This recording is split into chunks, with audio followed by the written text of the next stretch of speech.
Hey friends, it's Jenny. The holidays are coming, so if you're going to be home and want to take on a couple of DIY projects, I have some tips for you, and they all involve black paint. So here's the first one.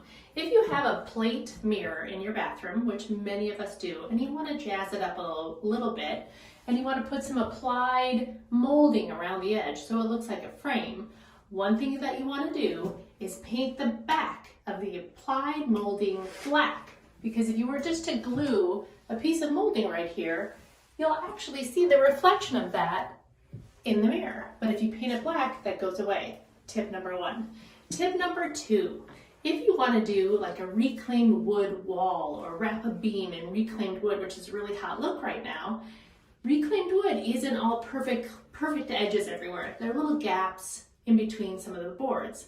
So also, before you apply reclaimed wood on a wall, paint that wall black, and you won't see those gaps between the pieces of wood.